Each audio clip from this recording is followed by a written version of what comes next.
Fala galera, estamos começando aqui mais um Dream Podcast. Para você que é novo ou novo por aqui, sou Bruno Loureiro, host do Dream Podcast. E hoje eu tenho uma convidada muito especial. Karina, muito obrigado por você aceitar o convite de vir de tão longe para vir compartilhar um pouco da sua história, da sua trajetória de vida. E 6 horas de viagem, gente, para vir aqui compartilhar conosco.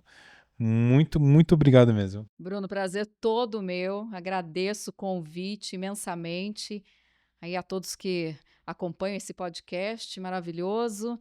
E sim, foram aí um pouquinho mais de 5 horas e meia de viagem de Taubaté até aqui, mas tenho certeza que a nossa conversa será muito boa, com muito conteúdo interessante para quem nos acompanha e vai fazer valer a pena cada quilômetro. Quem tá envergonhado com a voz da Karina perto da minha, né, gente? Você.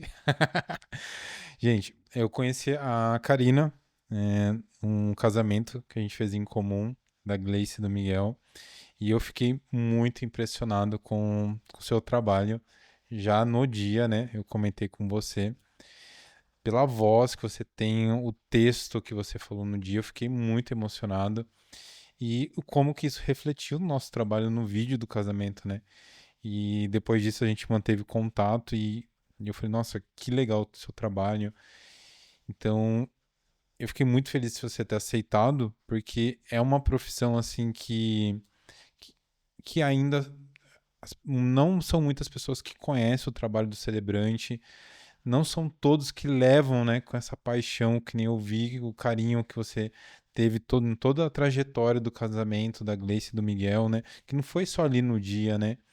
Então, fiquei muito feliz de você ter aceitado e as pessoas também, né, que nos acompanham a conhecer mais da profissão do celebrante, do como que é os bastidores, né, não só o dia. Foi uma delícia realmente aquele dia aqui no casamento.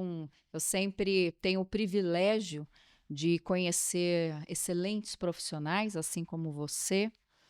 O trabalho de celebrante de casamento é um trabalho que realmente vem crescendo ano a ano.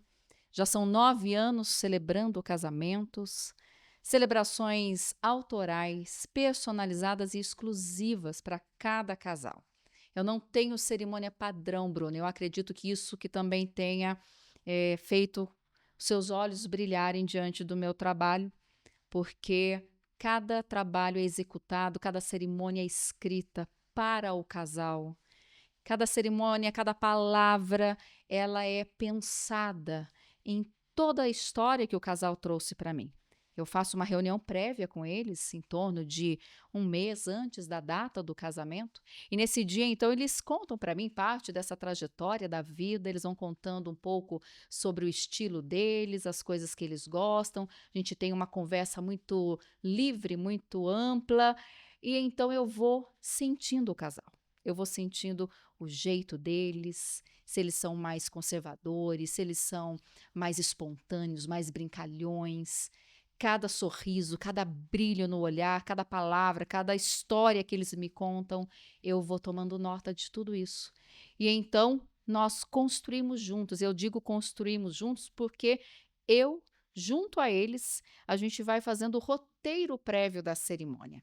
Então eu vou falando parte por parte do que pode ser realizado, de como nós podemos criar essa cerimônia, e então eles vão dando o aval. A palavra final, claro, sempre é do casal, mas eles vão me dando o aval quanto aos textos, se eu teria uma narrativa mais espiritualizada em algum momento, se o casal assim desejar, ou uma cerimônia 100% filosófica, ou de repente mista, trazendo aí um pouco da essência da história deles. Então, dentro de tudo isso é que eu escrevo os textos, sabendo exatamente o cliente que eu vou encontrar, a história que ele deseja para o grande dia, né, o momento tão único e singular da vida do casal.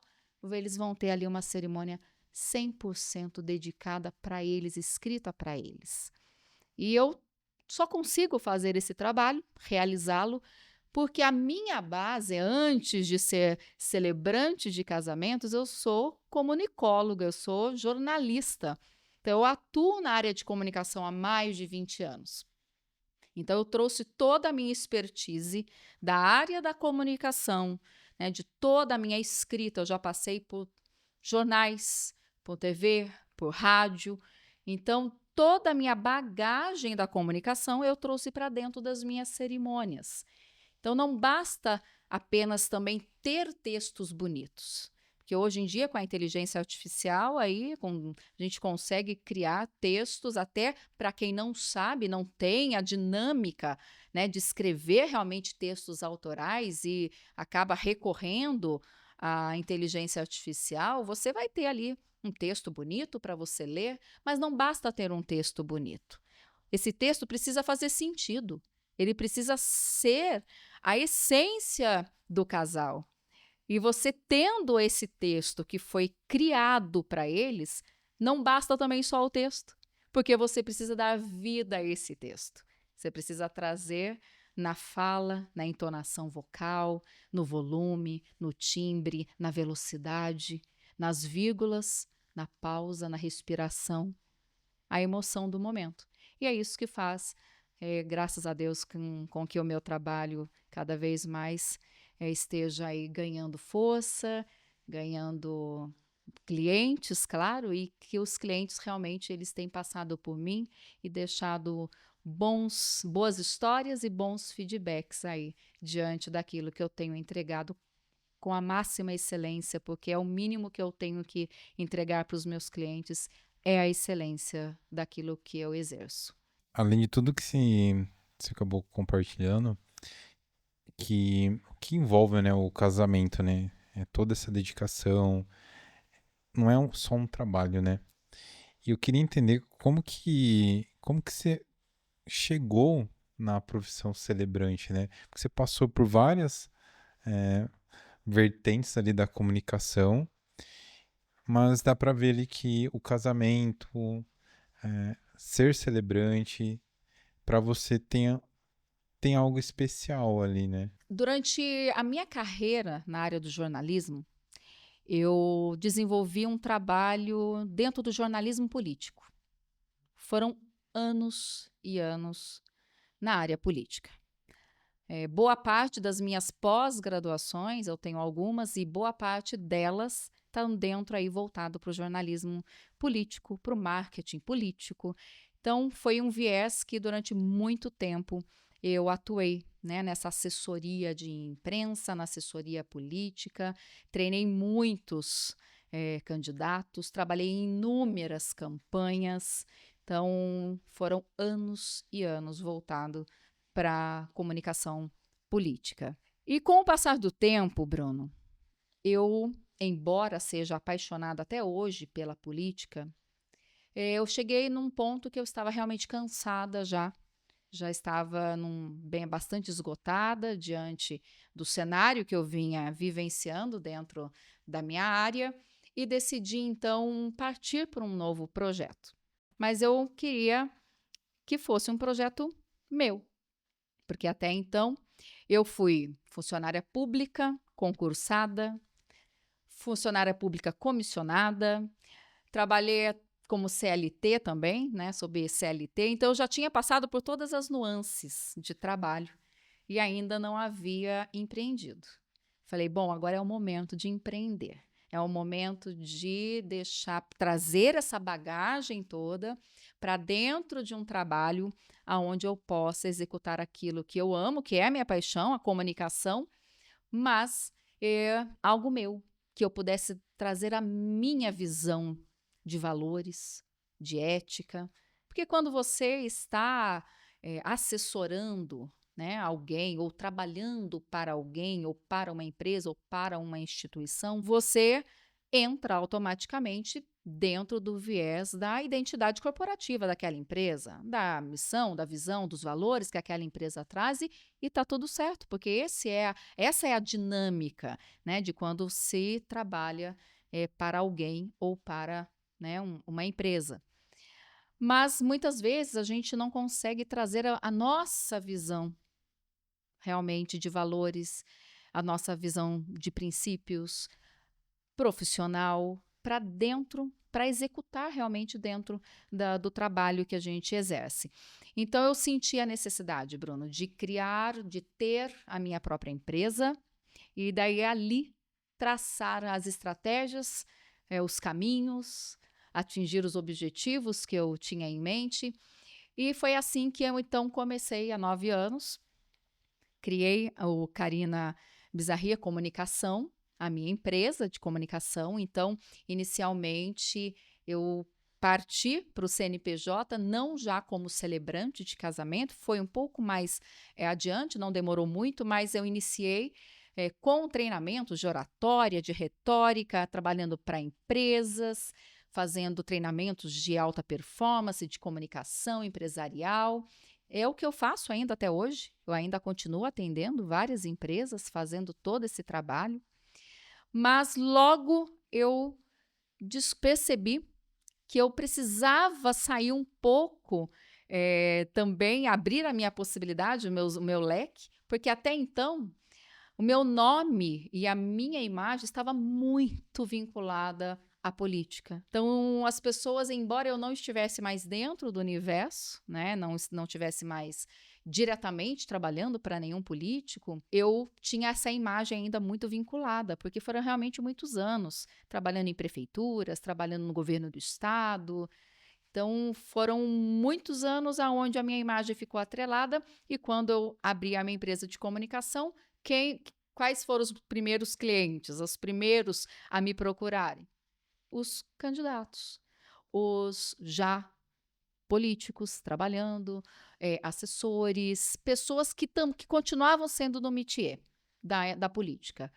Daí eu falei, bom, eu preciso também dar uma quebrada nisso, porque embora eu já tivesse algumas novas empresas corporativas que não eram do segmento político me procurando, ainda massivamente era esse o perfil do meu cliente. E eu falei, eu preciso sair disso, preciso desvincular completamente a minha imagem. E foi então que, estudando, buscando novas possibilidades, eu descobri o ofício de celebrante de casamento.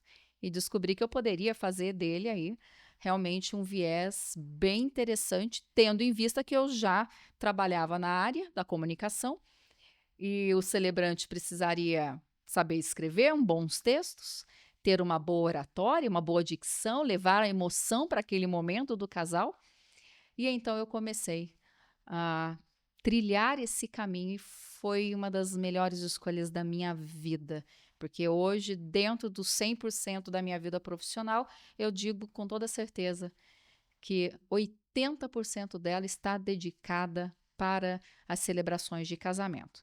E os 20% ficam aí por conta dos clientes que eu já tinha, então continuo atendendo, dando treinamentos, mantendo os treinamentos dentro dessas empresas. Você lembra o seu primeiro casamento? Eu lembro do meu primeiro casamento e do primeiro, do nome do casal, o Diogo com a Rafaela, um casal muito especial. Eles foram, sim, os meus primeiros. Eu lembro de, embora já com tanta bagagem nas costas na área da comunicação, de como eu tremi, de como eu fiquei tensa, de como eu fiquei nervosa, mas eu consegui entregar um trabalho de excelência, porque realmente foi ali que eu me apaixonei pelo ofício. Como que funciona na sua linha criativa e para trabalhar com os textos, com como se conectar com os noivos também? Como que funciona para você? Uma dúvida minha também. Os noivos, eles têm acesso ao material antes ou é no dia? Assim, é aquela coisa tipo, o que será que vai vir? Não tem acesso não, Bruno. O que eles têm, na verdade, é a construção, né, do corpo da cerimônia, que eu, né, digo, que é o roteiro daquilo que vai acontecer na cerimônia. Então, eles que vão, junto a mim, escolher exatamente cada entrada, cada saída, cada momento de fala, o tipo de narrativa, mas eles não sabem o meu texto, porque senão perde a emoção do momento. Né? A parte criativa, Bruno, é o mais difícil, na verdade. Hoje eu digo para você, sem dúvida nenhuma, já são mais de 350 cerimônias realizadas, já tem uma bagagem boa. Mas hoje eu digo sem sombra de dúvidas que o processo criativo da construção do texto, né, dos textos, ainda é o que é a parte do meu trabalho mais delicada. Por quê? Como eu não tenho cerimônia igual, construir a cada casal novos textos, nova dinâmica voltada para a essência do casal é a missão mais árdua. Porque depois que eu estou com os textos todos construídos, estar no dia diante do casal, celebrar, ler, dar ênfase, dar vida, levar emoção para aquele momento, para mim hoje se tornou mais tranquilo. Agora, a construção nem sempre é tão fácil, porque não é todo dia que você está inspirado para a escrita. As pessoas acreditam que, mas ela é jornalista, então ela vai sentar na frente do computador e vai escrever em meia hora os textos. Não é assim. Não é assim.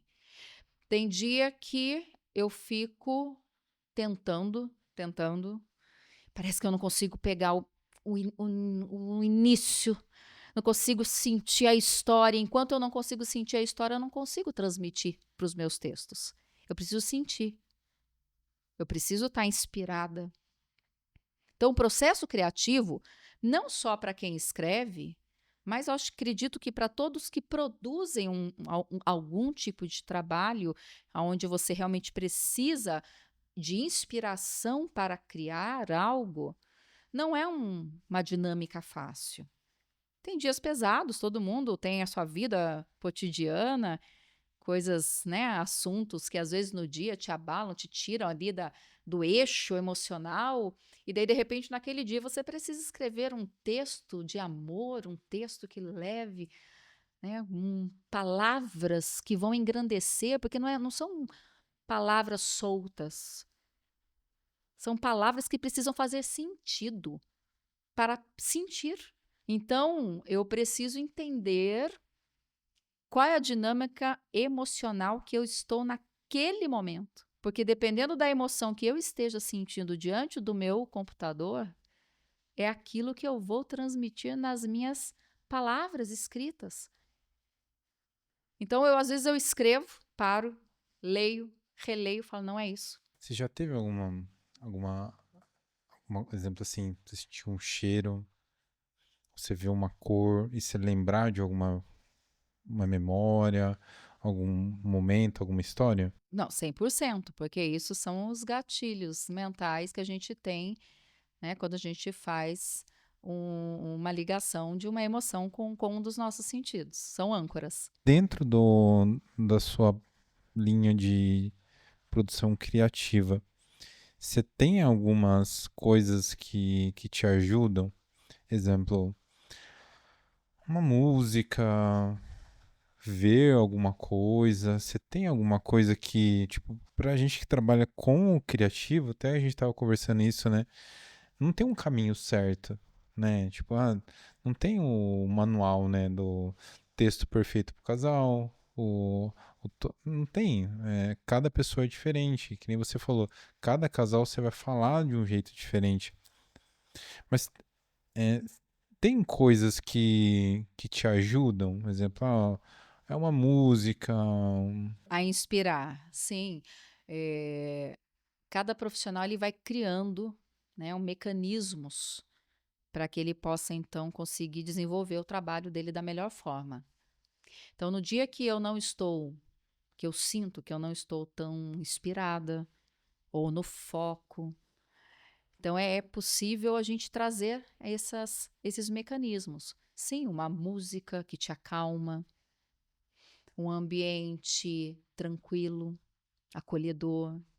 Eu gosto muito de aromaterapia, então em casa sempre a gente utiliza óleos essenciais no difusor, o óleo que te concentra, que te aterra, né, que te traz para o foco, porque muitas vezes, por tantos afazeres no dia a dia, a gente sabe que a gente precisa focar, né, o mindfulness, a gente precisa daquele momento para realizar o melhor, só que a nossa mente multifacetada, multitarefada, Às vezes ela se encontra em todos os lugares, menos naquilo que a gente precisa.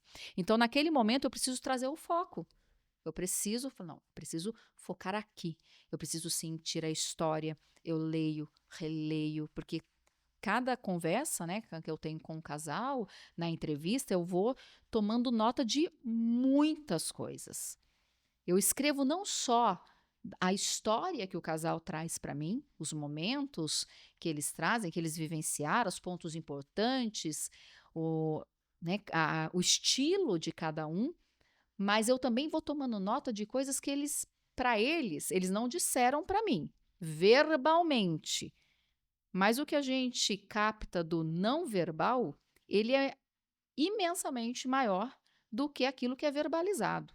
Então, conforme eles vão conversando, vão trazendo as histórias para mim, eu vou prestando atenção naquilo que é verbalizado, tomo nota, mas eu vou prestando atenção nos olhares, nos sorrisos, na face de interrogação, no gestual, no corporal, porque toda essa nuance da comunicação não verbal, ela me traz muito mais informações sobre o casal, sobre a história, do que muitas vezes daquilo que eles realmente verbalizaram para mim.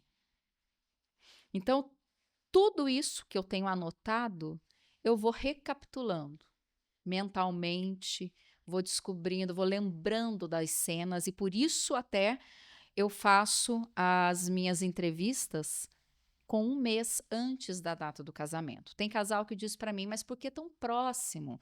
Não, a gente não pode fazer essa entrevista com 6 meses, com 4 meses antes. Eu falo, não, porque eu preciso estar realmente com toda a visão, com essa clareza daquilo que vocês trouxeram para mim na minha mente. São muitas histórias. Todo fim de semana eu estou celebrando um casamento. Se eu conversar com o casal 4 meses antes da data, quanto eu vou perder da emoção que eles trouxeram para mim, do sorriso, do brilho no olhar, ou de uma chamada de atenção que um deu para o outro ali em determinada história que um conta, porque eu sempre digo que o casal, eu falo para eles, olha, eu quero a versão da noiva, a versão do noivo, mas tem uma terceira versão aí que é a verdadeira e que eu nunca vou saber. Porque sim, porque é assim na nossa vida. Cada um conta a sua história sobre o seu olhar, sobre o seu prisma. E como jornalista, eu sei exatamente como as histórias têm aí lados diferentes, porque cada um traz a sua visão de mundo. Viu? Já teve casos assim que o casal assim, não vamos dizer assim, maquiou, né, a história, mas assim que as coisas não estavam muito ali, assim, você percebia ali e, sabe, não estava muito bem ali o que estava na sua frente ali, você percebia que tinha uns olhares. Sim, normal. E você sabe, Bruno, que isso, para quem trabalha na área da comunicação há tantos anos, eu consigo identificar, né, a mensagem corporal, facial, e nitidamente a gente percebe quando há uma mentira, quando há uma distorção do que realmente ocorreu, do fato em si, porque a fala é uma, o gestual é outro, o timbre vocal muda, a face muda. Não existe congruência. Quando existe verdade, existe congruência. Porque o corpo ele não fala, ele grita. Então, verbalizar algo que não é real, para quem trabalha do lado de cá, na comunicação, e sabe, tem essa expertise, já fez inúmeros estudos, cursos de análise facial, de análise corporal, eu sei exatamente quando é verídico, quando não é. Eu tento da melhor forma possível, sem deixar ninguém constrangido, de uma maneira bem tranquila, e buscando realmente a essência da história e não aquilo que eles desejam trazer para mim. Eu sempre, quando eu vou iniciar a nossa conversa, eu digo para eles o seguinte, Bruno, Isso daqui é um confessionário. Vocês vão trazer para mim histórias que muitas vezes os amigos mais íntimos e a própria família desconhecem. Porque muitos casais, às vezes, iniciam os seus relacionamentos em momentos da vida que eles não deveriam ter iniciado porque estavam em outras relações, com outras pessoas, mas a coisa aconteceu dessa forma. E então, muitas vezes, a família não sabe, os amigos não sabem.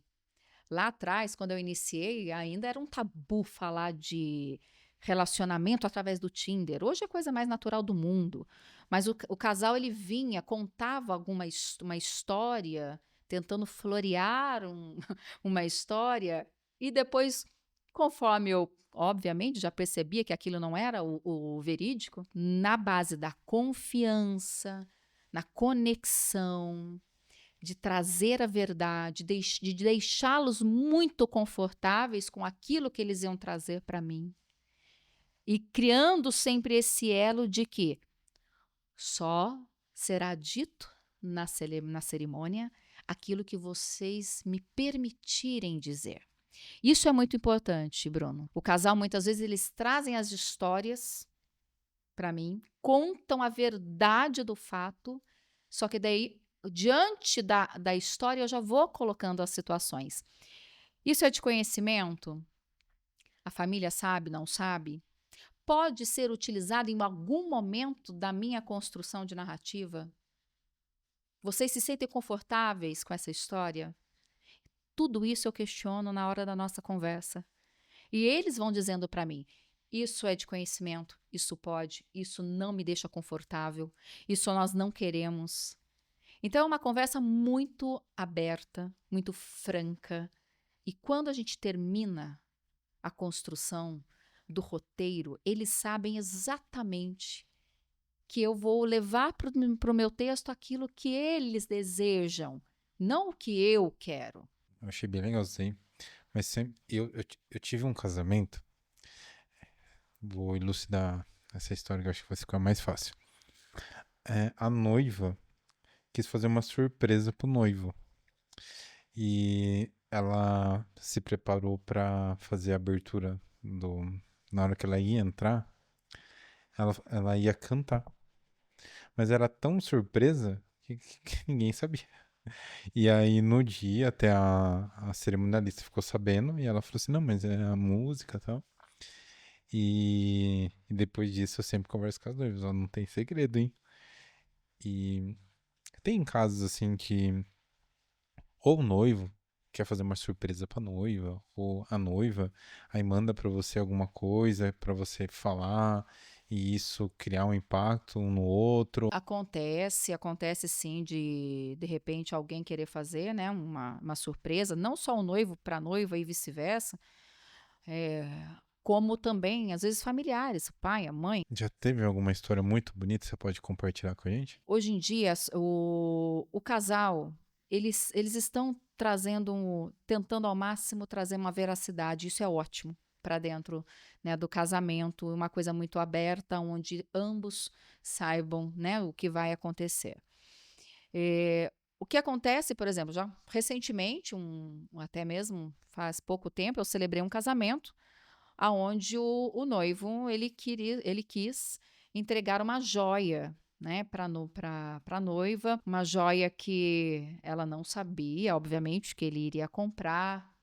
Era algo que ela já tinha mencionado para ele em algum momento, mas que não havia sido concretizado. Então ele deu uma escapada ali durante, né, os preparativos do casamento, aí os meses que antecederam, para não comprar essa joia, dando N desculpas para ela, questões financeiras, e ela acreditou que isso não iria acontecer, né? E no dia, então, o noivo fez essa surpresa. Mas, assim, a surpresa para ela, para os demais convidados, mas não foi uma surpresa para mim e nem para a cerimonialista. Porque eu acredito que, dentro do viés do casamento, eles podem até criar algo assim do gênero, uma surpresa para um, para outro, para os demais convidados. Mas tem duas pessoas que não podem jamais serem surpreendidas: o celebrante e a assessoria. Isso não tem como escapar. Não tem como. Primeiro, porque a assessoria, quando ela sabe do que vai acontecer, ela já vai automaticamente reportar para os profissionais que precisam pegar aquele momento. O fotógrafo, o cinegrafista, ele já tem que estar preparado exatamente no ponto certo para fazer a captação da imagem, a foto, para que tudo dê certo. Então, há surpresas e surpresas. Então, eu sempre digo para o casal, quando tem algo do gênero, me manda lá no WhatsApp, eu vou fazer uma surpresa, eu falo, qual é a surpresa? Isso você tem certeza de que não será um impasse para o outro? Eu faço essa pergunta, porque eu sou uma pessoa que odeia surpresas. Eu não gosto de ser pega desprevenida. Eu não gosto de estar ali. Eu gosto sempre de me precaver de alguma coisa. É da minha natureza. Então, uma coisa é o noivo falar assim para mim: eu vou surpreendê-la com uma joia, Karina, que ela quis, ela queria, ela estava sonhando com isso e eu fiz de tudo para ela esquecer, falar que não tinha condições, a gente estava gastando muito já com o casamento, não teria condições de eu dar essa joia. Eu falo, uau, que legal, uma surpresa que ela já queria, então ela vai ser uma surpresa gratificante, emocionante, ela vai gostar. Agora, de repente, eu já sinto na conversa que o casal já não tem uma ligação muito boa com os familiares em si. E, de repente, a noiva ou o noivo chega e fala, é porque o meu irmão vai falar alguma coisa para ele na hora antes dos votos. Ou fulano vai vir para fazer tal coisa. Sempre questiono. Tem certeza? É o seu momento, ele é único, é um momento de vocês, porque não é só seu, é dele também e vice-versa. Tem certeza que isso não vai criar uma saia justa? Não, não vai. Maravilha. Mas eu não deixo perdido. Quem vai falar, o que vai falar, eu forneço o tempo da fala. Então, assim, existe uma certa congruência e um certo equilíbrio, uma dinâmica onde eu possa controlar. Lembrei lá do casamento que a gente fez juntos, que teve mais pessoas que falaram no dia do casamento. Um dos padrinhos. E aí me veio aqui uma situação. Hoje, o que a gente vê dentro do cenário de casamentos é que existe, assim, dois tipos de casamentos. Os casamentos que têm os padres, os pastores, e os casamentos com os celebrantes. Não tem essa junção, né? Não existe, com o celebrante, Bruno, não existe o não pode ter. Eu não tenho uma cerimônia pré-programada. Eu não tenho uma cerimônia padrão. O casal, ele traz a necessidade, o gosto, o desejo, o sonho para esse grande momento. Eu já celebrei inúmeros casamentos que o momento da bênção das alianças, o casal solicitou que o pastor da igreja deles fizesse a bênção das alianças. Eu acho a coisa mais linda. Eu super permito e super apoio esses momentos especiais. Por quê? O pastor é uma pessoa especial para o casal, é o líder religioso, né, deles. Então, qual o momento mais perfeito de ter uma participação dessa pessoa que para eles é tão especial, se não for ali o momento da bênção? Então, eu sou a primeira a falar, claro que sim, traga o pastor, faz a bênção, eu chamo o pastor na hora, me retiro do altar, o pastor faz a bênção. E não só o pastor, eu já tive isso com pai, mãe, avós fazendo a bênção e outras participações que, se faz sentido dentro da história do casal, eu sou a primeira a dizer, vamos fazer, porque vai ficar lindo. Agora, o que normalmente não acontece, Bruno, é de celebrar toda, né, conduzir toda a cerimônia junto a outra pessoa. Isso eu particularmente não faço, não gosto. Eu acredito que cada pessoa tem o seu momento específico para a participação específica. Então, quando o casal deseja isso, eu sou a primeira a autorizar. Mas se, Karina, vai você celebrar e o meu pastor também junto a você. Então, eu falei, mas daí como que vai ficar essa dinâmica? Eu vou construir os meus textos, ele vai construir os textos dele, como é que a gente cruza isso? Daí não dá, Bruno.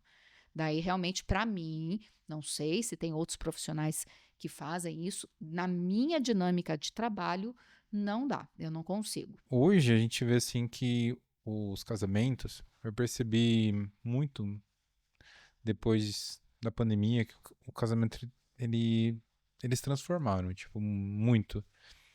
É, vamos colocar os casamentos que tem hoje, de 5 anos atrás, são totalmente diferentes. A dinâmica mudou muitas coisas, não só o número de convidados. E a parte do celebrante é uma coisa que mudou.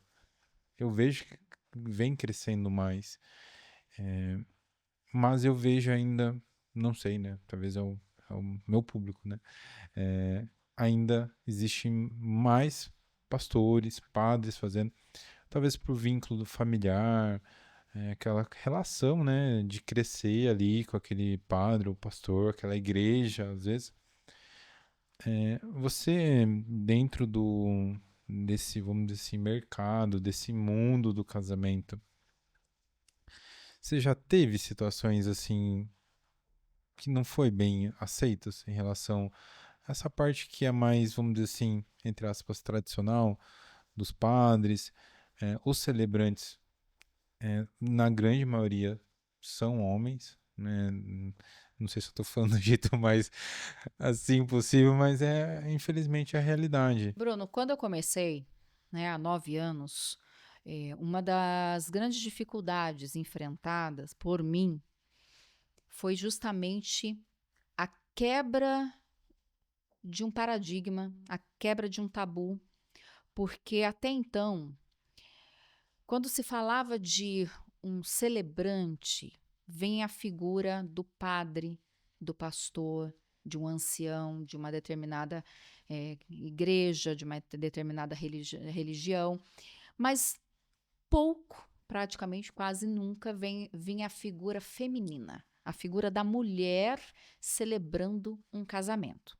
Então, esse já foi assim, uma situação que eu tive de enfrentar, mesmo tendo todo a expertise para realizar o ofício, para estar lá, né, porque não foi do nada, além de toda a bagagem da comunicação, eu fui estudar, eu fui realmente estudar para me tornar celebrante, né, fui fazer um curso para tal, me preparar, estudei teologia, então por isso eu tenho autonomia também para celebrar com o efeito civil, porque eu também celebro casamento religioso com efeito civil.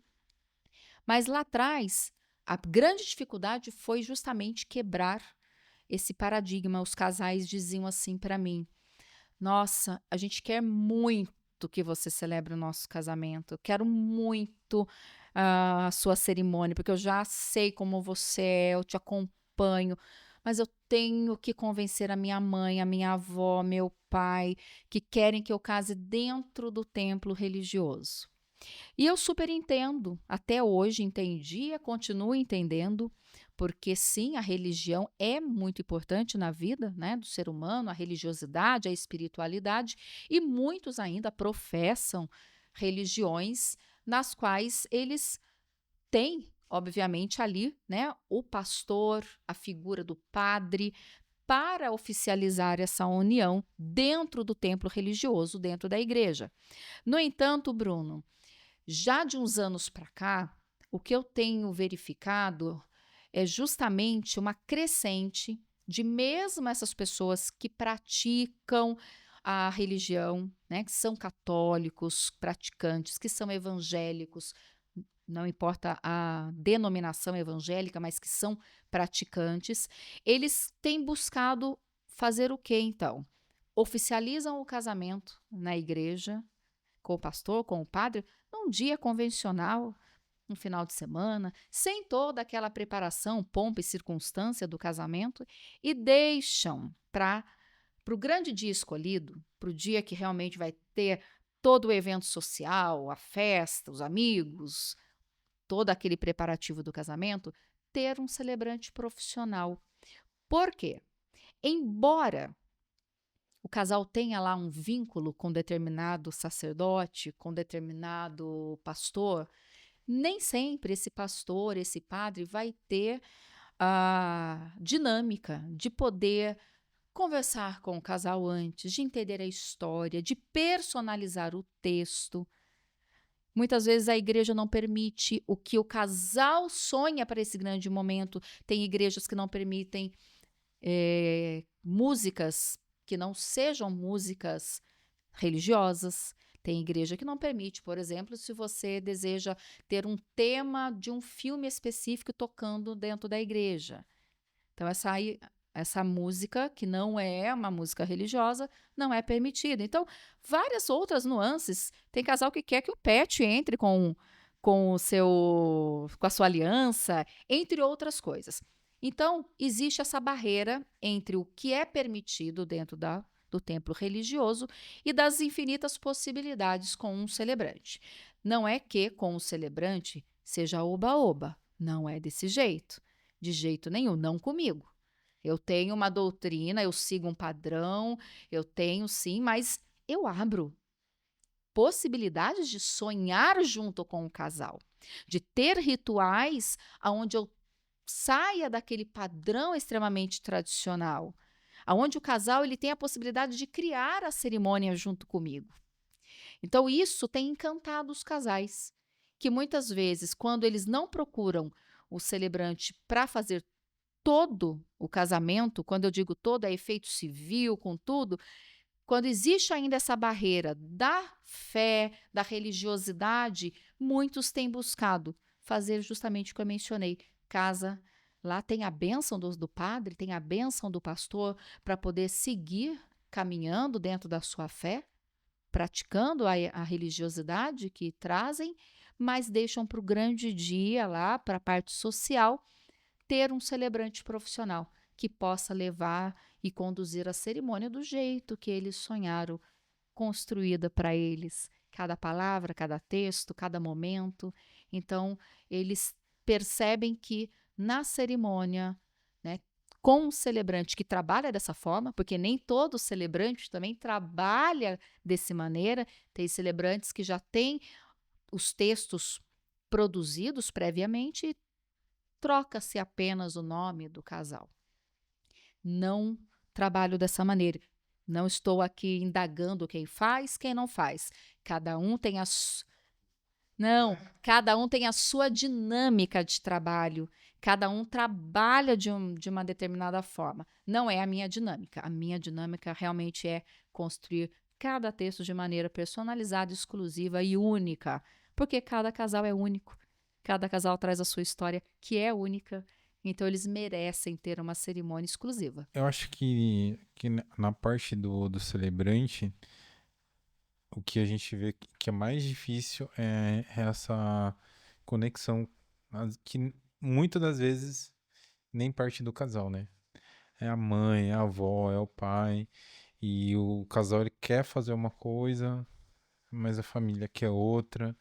Aí aquele negócio de que vão fazer para agradar um, fazer para agradar o outro, e às vezes algumas coisas nos casamentos, infelizmente, acabam se perdendo, porque o casal não quer seguir aquilo que eles querem, né? Mas eles querem fazer por conta da família, né? Isso é uma coisa que eu converso bastante com eles também.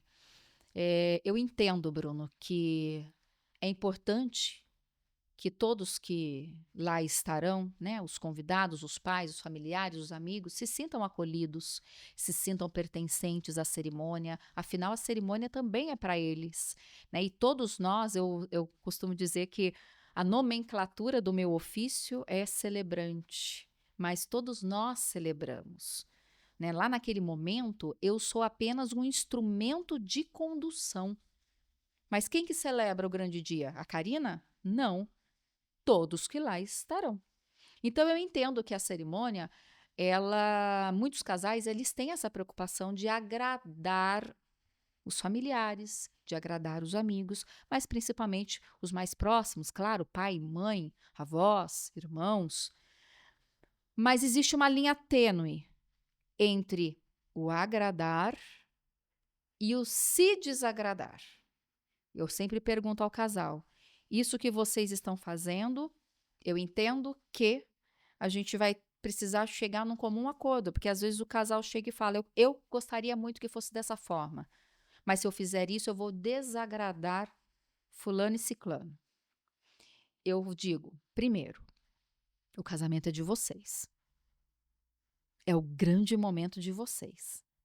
Não terão a segunda possibilidade. Esse é um ponto. O segundo ponto, eu entendo que vocês querem agradar. Então vamos chegar no consenso?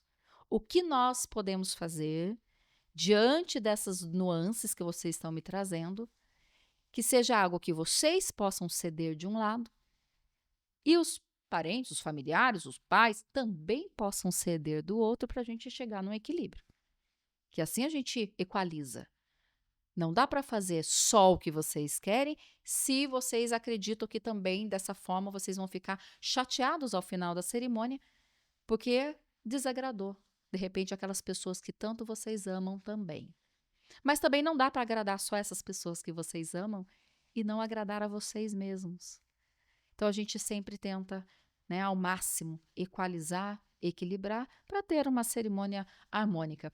E você sabe, Bruno, que eu sempre digo que o melhor pagamento para mim é quando eu sei justamente, e já aconteceu inúmeras vezes, do casal me contratar.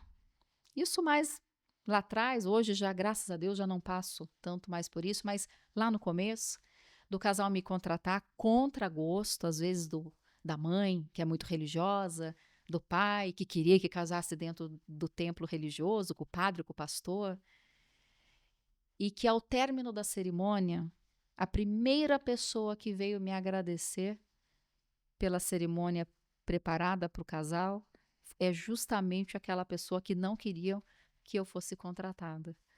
Então, isso para mim é o ápice, porque eu sei que justamente aquele ou aquela pediu para que eu não fosse contratada porque o sonho deles era outro, diante, né, para os filhos.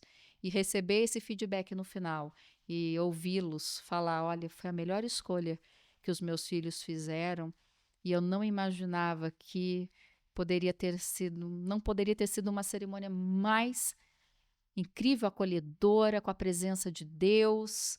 Isso para mim é incrível. Você tá falando, fica passando vários filmes aqui na minha cabeça, é um negócio bizarro. E o casamento, assim, é uma coisa, assim, que, pra mim, assim, tem um peso totalmente diferente, sabe? Fotografar um casamento, filmar um casamento. Por conta dessa conexão, sabe? E eu já fiz vários casamentos, assim, mas alguns, assim, realmente, assim, ficam marcados de um jeito diferente. Eu já fiz um casamento recente de um grande amigo meu melhor amigo. Esse final de semana fiz um casamento assim, que foi extremamente emocionante. E inúmeras histórias, inúmeras, assim, de momentos assim que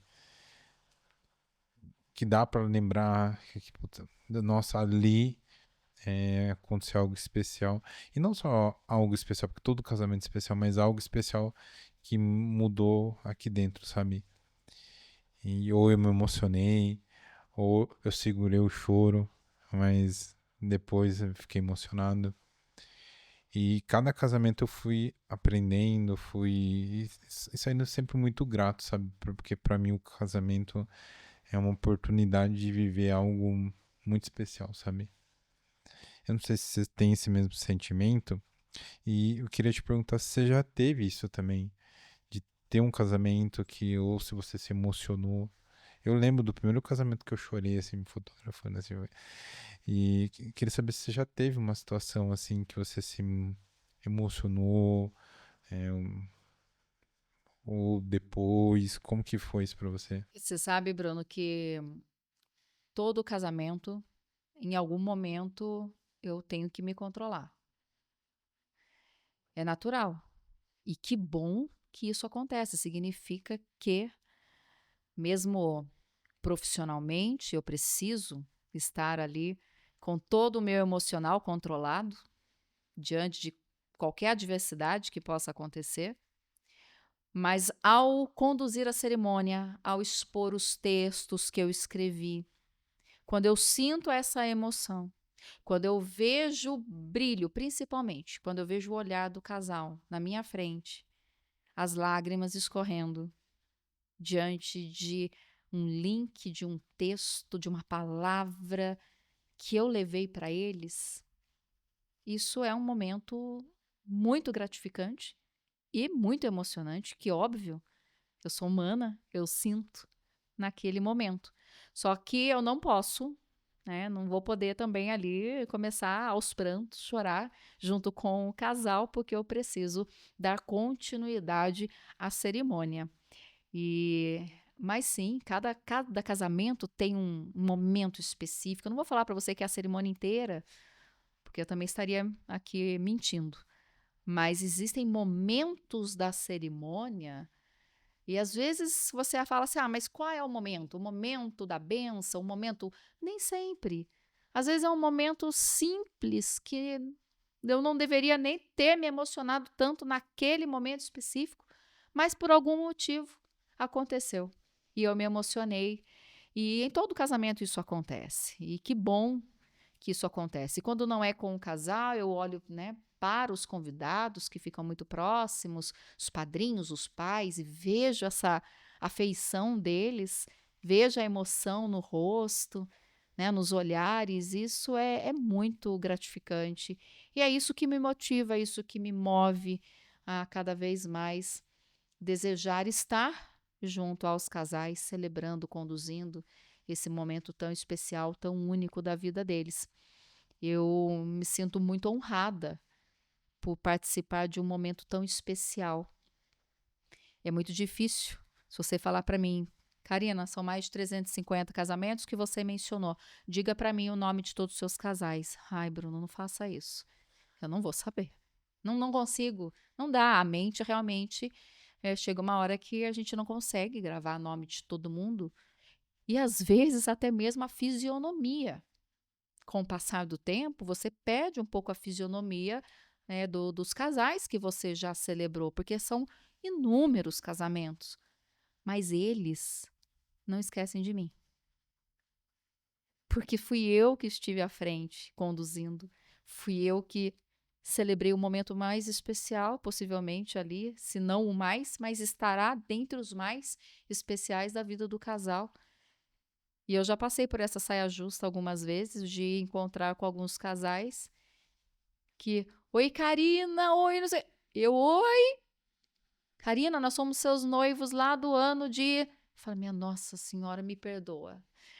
Como vocês estão? Daí, quando eles contam a história de novo para mim, eu consigo trazer toda a imagem, o local, como foi, e daí parece que toda a história vem à tona novamente, mas às vezes se perde, porque realmente são muitas histórias. E que bom. E eu fico muito feliz de fazer parte da história deles. Eles também fazem parte da minha. Claro, todos eles são parte integrante da minha história. Mas eu entendo que, por ser, obviamente, a figura que conduziu e esteve à frente deles, que a minha fisionomia, o meu nome, a minha voz, a minha fala, a palavra que eu levei para eles naquele momento, ainda é mais especial. Isso é uma honra. Eu não tenho palavras para descrever quando eles me escolhem para estar junto a eles nesse momento. Eu vi no seu briefing que você colocou que você já foi viajar para vários países. Isso foi através do seu trabalho também com casamentos? Como é que foi isso? Mas mesmo viajando de férias para descansar, mas também buscando sempre conhecimento. Então, cursos, me preparando, né, indo ver palestras, buscando conhecimento dos casamentos, das culturas dos outros países, embora, né, a gente tenha aqui a nossa cultura, o nosso jeito, né, de conduzir e celebrar esse amor, o casal sabe exatamente a cultura na qual nós estamos inseridos, eu preciso ter essa noção dos casamentos do mundo, né? Do mundo afora. Cada casamento, cada cultura traz a sua expertise aí, o seu viés, né? Você pega um casamento hinduísta, é de uma maneira, né? Budista, você pega um casamento de um país árabe, é completamente diferente. Então, assim, isso me encanta. Conhecer as histórias, a cultura dos países, né, toda essa história riquíssima em torno desse momento crucial, desse momento tão lindo que é o matrimônio, que embora das mais diversas formas, né, dos mais diversas variadas culturas, o casamento ela é a instituição máter ali, né, da família, é onde tudo vai se iniciar. Isso é global, independente da cultura, cada um vai, né, trazer a sua cultura para dentro desse momento. Tem casamentos, né, que levam 3 dias de festa, casamentos dos mais variados, das mais variadas formas de se concretizar, mas o bonito é que tudo gira em torno da célula mãe, que é a instituição familiar. Então, essas viagens, sim, eu amo. Já são mais de 40 países, 3 continentes, conhecendo histórias, culturas, aprendizado, buscando evolução, buscando novos horizontes, novos olhares e tudo para trazer, obviamente, para mim, claro, porque é a minha evolução pessoal, mas é através da minha evolução pessoal que eu consigo cada vez mais entregar um trabalho de excelência para os meus clientes. Você sabe o que você está falando aqui, eu achei muito legal porque remete muito a gente evoluir como ser, né? E a gente trazer nossa percepção de um jeito diferente. Lembrando que nosso trabalho é um trabalho criativo, né? Viu? É, sabe que eu já fiz casamentos também de religiões diferentes, né? Então é uma experiência totalmente diferente. O que você vê hoje nos formatos dos casamentos que mudaram? Mas, que nem eu comentei, eu percebi isso pós-pandemia, né? Você sentiu que houve essa mudança? E outra coisa que eu queria perguntar para você é como que foi a época da pandemia para você em relação aos casamentos? No período de pandemia, não houve casamentos, né? Não houveram assim os casamentos porque o setor de eventos foi o primeiro a parar e o último a retornar. Então a gente teve uma lacuna grande aí de 2 anos. Eu tinha inúmeros casamentos agendados. Os anos posteriores ali, quando a gente startou 2022, né, que foi quando a coisa estava bem mais flexibilizada e a gente conseguiu retomar os eventos, foi uma loucura para conseguir colocar em dia os casamentos que estavam pendentes e também assumir novos eventos. Então, assim, durante o período da pandemia parou bastante. Agora, depois desse período de pandemia, o que eu percebo é que cada vez mais os casais eles têm buscado dentro das cerimônias que levem mais à essência deles. As pessoas estão realmente mais, que bom, preocupadas com o que elas amam, com o que elas desejam e não só fazer do casamento aquele evento social realizado para mostrar para a sociedade. Então, com isso, a gente tem casamentos que antes eram casamentos mais volumosos. 150 convidados, 200 convidados. Hoje, os mini weddings, os micro weddings, casamentos intimistas, elopement wedding, onde somente o casal está presente na cerimônia e os profissionais envolvidos ali, o fotógrafo, o cinegrafista, o celebrante, cresceram absurdamente. Os micro, de 20, 30 convidados, só os pais, os mais íntimos, aquele amigo com o íntimo mesmo presente. Então, eu percebo que o perfil de evento teve uma mudança nesse sentido. Então, não se tem feito mais casamentos para a sociedade como um evento social para mostrar o poder aquisitivo, né, diante como era, né? A gente sabe que ao longo da história o casamento ele serviu também muito, né, para isso, mas hoje em dia já não mais, e que bom, né, dessa maneira. E um outro também ponto, Bruno, que eu percebi bastante depois da pandemia, é a otimização dos casais diante do dia do casamento. O que eu quero dizer com isso? Casar, fazer o casamento, né, a cerimônia, a festa, o efeito civil, tudo no mesmo dia. Otimizar. Deixar a coisa mais leve, mais suave, mais gostosa, mais acolhedora e mais otimizada. Então, eu tive uma crescente procura por casamentos com efeito civil. Então, como eu tenho essa autonomia de celebrar com efeito civil, né, onde o casal terá a certidão oficial do casamento, está amparado por lei, né, documentação tramitada dentro do cartório, tudo conforme a lei exige, mas eles não precisam casar-se lá dentro do cartório com o juiz de paz, e sim ali comigo. Então, essa otimização das cerimônias sociais acopladas, né, com o efeito civil, que no meu caso especificamente, que sou ministra de ritos, né, com base no rito cristão, se trata de um casamento religioso com efeito civil. Então, essa otimização da cerimônia com efeito civil e com a recepção, tudo já no mesmo local, cresceu demais. Nossa, era terrível, né? Se marcava. Normalmente os casais, quando eu vou fazer casamento, normalmente eles agendam com um ano, né? Aí a pessoa falava assim, e o civil, né? Porque, né, você marca a data, né? Já tava um ano, daqui um ano e meio, às vezes, né? É uma logística que, claro, que muitos casais ainda optam, né, por fazer o casamento dentro do cartório, diante do juiz de paz, mas a otimização da cerimônia social acoplada com o efeito civil, e essa parte do efeito civil é muito rápida, ela não leva 5 minutos para eu poder fazer a leitura da ata. Como eu não sou juíza de paz e sim ministra de rito, eu não tenho a obrigatoriedade de ler a ata completa.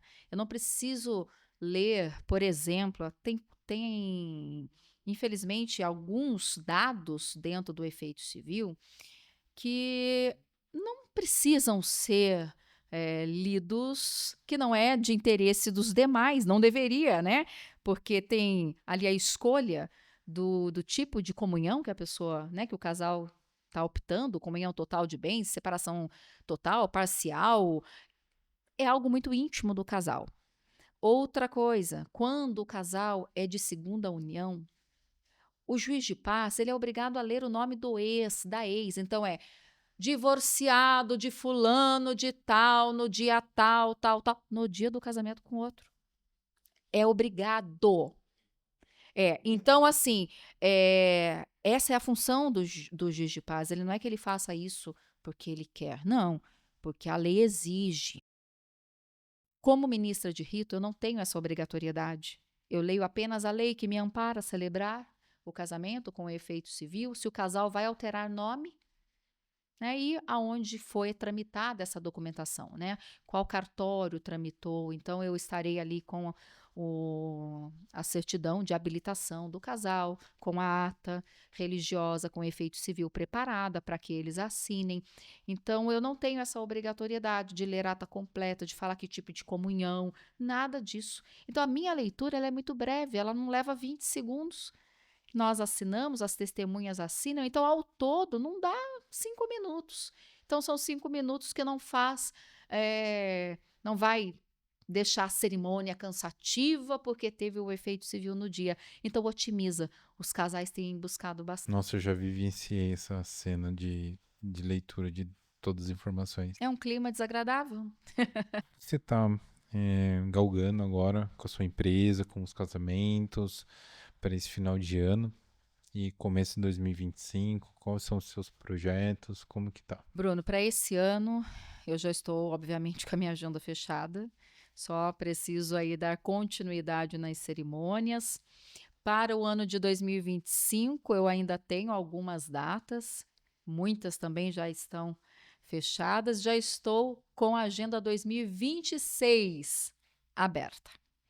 Então, assim, os casais eles têm procurado, né, com bastante antecedência o profissional, e que bom que isso está gradativamente mudando, porque até algum tempo atrás, o profissional celebrante muitas vezes era procurado muito próximo ao casamento, sendo que nós que vamos conduzir a cerimônia, ou o casal, ele deveria ter essa preocupação de nos procurar logo no início, sendo os primeiros profissionais a serem contratados. E muitos ainda não têm essa visão, né? Procuram o local, o buffet, a decoração. Não que isso não seja importante, todos os profissionais são importantes, mas aquela pessoa que vai estar à frente do casal, conduzindo a cerimônia, vai ser procurada por último? De repente, a escolha pelo um bom profissional que vai conduzir essa cerimônia, a data que o casal deseja, o celebrante já não tem mais. Então, ele vai ter ali, não terá a possibilidade de escolher aquele que ele deseja, e sim aquilo que tiver disponível no mercado. Então, essa até é um parênteses que eu vou abrir aqui para quem estiver nos acompanhando, os casais que ainda, né, desejam se casar, procurem verificar o profissional com um celebrante com antecedência para que possam escolher aquele que melhor faz sentido para o casal, né, ter no dia do casamento, que tenha a melhor entrega, que tenha realmente a melhor performance, porque não basta ler um texto. E a modinha, porque nós estamos também vivenciando uma modinha aonde vou convidar o meu amigo, o meu primo, fala bem, ele lê bem. Não basta.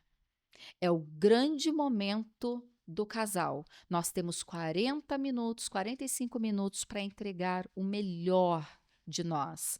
O profissional celebrante não tem a possibilidade do erro, Bruno. Não tem como eu começar a cerimônia e falar assim: nossa, eu errei o texto. Para de novo. Volta a noiva. Vamos começar tudo de novo? Eu não tenho essa possibilidade. Então, o meu trabalho precisa ser entregue do melhor, na melhor qualidade, na excelência, naquele momento. Eu só tenho aquele momento para entregar. Eu não posso. Eu não tenho a possibilidade do deslize, muito menos do erro. E mais, e muito mais do que apenas escrever um texto bonito e ler um texto, o profissional celebrante ele precisa saber conduzir, gerenciar crises. E quando eu digo gerenciar crises, desde um microfone que falha, a energia que acaba, até quando é aberto, em lugares abertos, vendaval. Quando é beira da praia, às vezes a maré que sobe, que inunda, que leva, que arrasta a decoração. O celebrante precisa ter a calma, a tranquilidade, a expertise. Muitas vezes a criação na hora de um novo texto que o momento está exigindo, para que a cerimônia não perca o brilho. Ela não pode perder o brilho por um acaso que aconteceu. Eu já tive até crise do casal, uma DR, na hora da cerimônia. Sim, Esse foi um dos casamentos mais difíceis que eu conduzi, que o casal, eles, infelizmente, tiveram um atrito no altar e eles, então, começaram a discutir no altar. Mas teve sim? Teve sim, estão felizes com a bênção de Deus, mas por um momento, eu entendo, o casal está passando às vezes por um momento de estresse, tensão, é muita coisa no dia, eles vão ficando assoberbados com aquelas emoções, muitas vezes não sabe gerenciar aquela emoção. E uma faísca que acontece, às vezes já é o suficiente para que haja um atrito. E infelizmente aconteceu. Então, se eu não tivesse a expertise, o profissionalismo, a calma, a tranquilidade de gerenciar essa crise sem que os convidados percebessem. Eu tive que conduzir a cerimônia, sorriso no rosto, emoção na fala, acompanhando o meu texto, tudo que eu havia preparado, ao mesmo tempo que eu tirava o microfone, conversava com eles, tentando acalmá-los. Sem perder o time da cerimônia, voltava com o microfone, conduzia novamente, tirava o microfone, conversava com eles, até com que eles realmente se acalmassem, pegassem nas mãos, eles não queriam sequer pegar nas mãos. Então, como você faz isso se você não tem um profissionalismo, uma bagagem, uma experiência? Então eu me assusto, me dá um frio na espinha, realmente, quando o casal diz que vai convidar um amigo, um primo, ou quem quer que seja, para conduzir a cerimônia, porque simplesmente essa pessoa sabe falar, sabe ler, ou ela é engraçadinha, sabe fazer uma piada. É igual quando a pessoa fala que vai chamar alguém pra tirar foto. É trágico. Karina, muito obrigado por você dispor do seu tempo, vir de tão longe, fiquei muito feliz. Eu acredito que esse podcast, além das pessoas que te acompanham a conhecerem mais a sua história, serviu muito como conscientização também, né, para os casais que vão buscar conhecer o trabalho de um celebrante, né, porque quando a gente fala dos trabalhos que envolvem o casamento, celebrante, fotógrafo, o filmmaker, a pessoa que trabalha com a decoração, tudo é muito importante. E alguns pontos ali a gente percebe que existe a desvalorização de alguns setores. Ah, é meu primo que faz a foto. Ah, é o fulano ali vai filmar. Ah, meu amigo sabe falar. O fulaninho lá vai fazer não sei o quê. E na hora, né, a gente sabe que infelizmente não tem segunda oportunidade, a foto ou vídeo, o que vai ser falado. Isso daí precisa de profissionais, né? Bom, algum recado final? Quero agradecer, primeiro, por estar aqui, pelo convite. Quero deixar aqui também os meus contatos. Então, tenho o meu site, que é carinabizarria.com.br. Também tem as minhas redes sociais no Instagram, Carina Bizarria Celebrante. E tenho também de comunicação, que é o Carina Bizarria Comunicação, só que é comunicacal, né? Porque não tem cedilha e nem tio.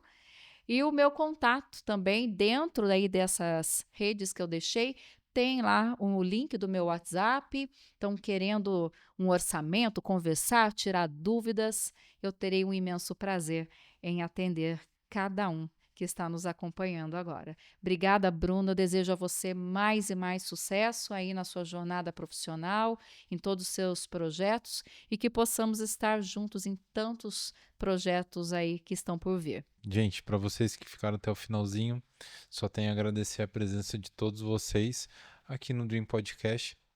Então, lembrando que todos os podcasts estão disponíveis no YouTube e no Spotify, completinhos, e vejo vocês no próximo episódio.